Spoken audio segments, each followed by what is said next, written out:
Alrighty, hey there everybody.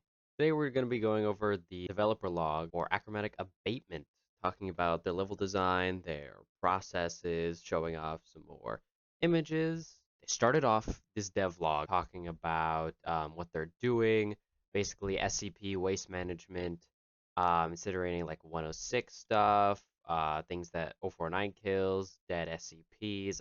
There's just a lot of hazards that's going to be coming into a facility like this. So the facility has an area that'll move all the waste from super hazardous, will kill you on site, to something a little bit more manageable. Just some more pictures showing off the water, the big drop off, some of the hallways, dead little D-boy in here. All of this comes from a seminar by a character named Professor R. Keen, PhD, from their speech Welcome to Achromatic Abatement. And then we get more into the actual devlog, their reasoning behind everything, sort of like the here's all the background stuff you need to know, because we have all this cool pretty stuff that probably most people care about. But for the few people who are like, okay, let's get into the actual like design process and like how everything works together, they kind of added a little bit more to that.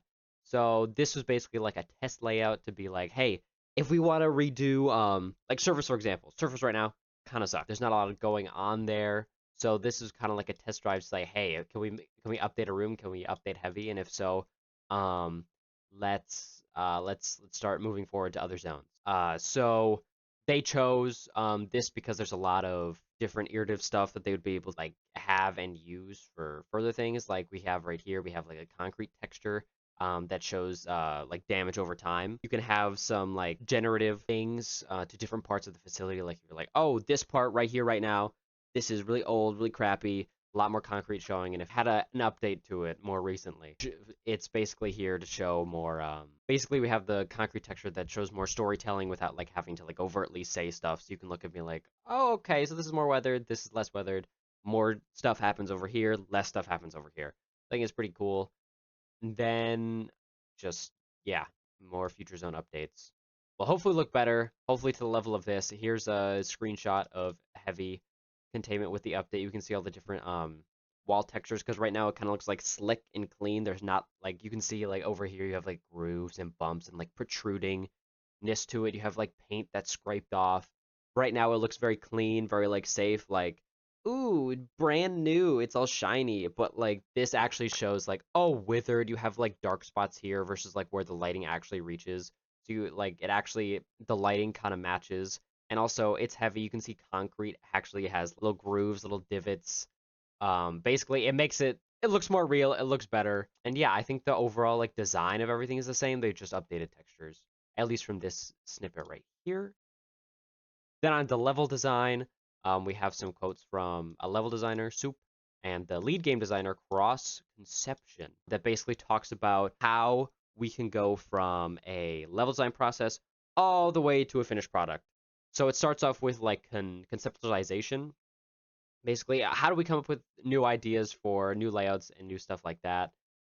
Basically, they'll just be like, hey, I want to try something, or we need X product. Here are some like lines or like goals in mind, and then they like start designing.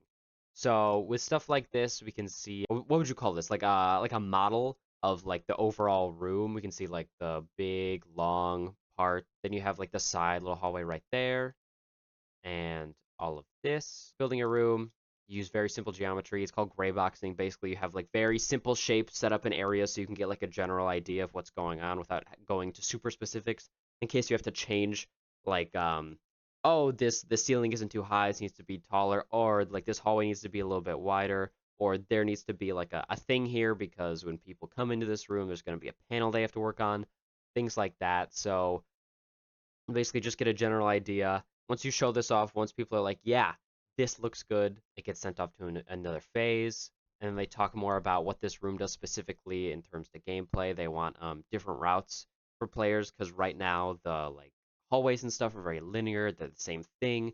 So they wanted like, as you can see, this hallway to this hallway, there's like a path here, but you can also like jump side to side here. It's a lot different than what we have here. Instead of just, oh, we have like an X room, but now it's kind of like an H or U shape type room. So it creates more interesting gameplay like loops.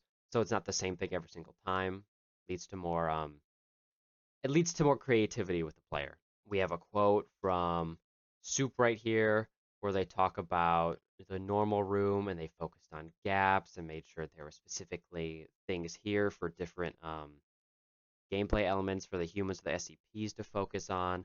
The lighting changed a lot to make the room a bit more brighter because people are going to be working in here a lot, and it's not going to be super dark, and you're not going to be able to see anything because like they need to see. There's important stuff happening with all this SCP waste. So we're gonna want to make sure that actually like the lighting and the different things in the room make sense for what the goal of the room is. Hopefully I worded that correctly, but this was originally what it looked like, a weird kind of U-shaped thing with stuff in the middle. I guess it didn't make sense for like the goals that I had in mind. Also, like this doesn't really like with the closed off space, like the like kind of hemmed in, you're like stuck in this little area. It doesn't create a whole lot of interesting gameplay loops or like things to happen in the room because like oh you can go around or you can go in there. But with this you have gaps, you can jump down, you can like there's closer areas right here versus like far away doors. So it's a lot more interesting, a lot more room for the player to work with instead of like a really bunched in area like this. And then once we have the gray boxing done, once we have like yes this is what our level is, we move on to the art. And during the art things, we start adding props, we start adding textures, we start like making the room come to life. So we bring it from gray, people who aren't good at art, to making it look good, look lived in, making it look visually interesting. This is where they start adding props. Like they had to make a bunch of different props that would make sense to be in this room. Like you're not gonna have like a whole bunch of computers, a whole bunch of desks, stuff like that inside of an area that's strictly for work. You need to have like, oh, there's a lot of water here, so you need mop buckets and caution wet floor. It probably gets dirty with all the waste stuff, so you need cleaning products and stuff like that. In addition, all the different textures on like the pipe, the railings, maybe the control panel has interesting stuff added to it. So just a lot of cool things to make it go from this boring gray little thing all the way to this. Where you can see the lighting, you can see the props, like you have distinct like, ooh, what's like there's different text with different color up there, so like it kind of brings your eye up there. You have lighting, which like if you're on this side, you automatically look over here. There's also red that'll catch your eye over here, and in addition to the doors and like the blue pipes and stuff, in addition to the water textures, all very very cool. In addition to that, they talk about why this room exists in the overarching that links to storytelling. So basically, it's like, yeah, this makes sense why it would be in a facility. You kind of got to get rid of waste. It makes sense why it's a necessity, and you're not gonna have stuff like a shopping mall, and you're not gonna have like a food court like directly in here because this is where all the testing and like the actual business stuff happens. All the rest of like the fun little stuff can go in entrance zone. In conclusion, there's a whole lot of stuff that goes on to making just one little room. They talk about more like we're working on new human models, new weapons, a respawn overhaul, a whole lot of stuff that's going to be added into 14.0. Do you have any questions? Feel free to reach out. Go make sure you're subscribed to their Patreon. Patreon's really cool. Make sure you're doing that. And yeah, that's about all for this devlog. Thanks for listening to my thoughts.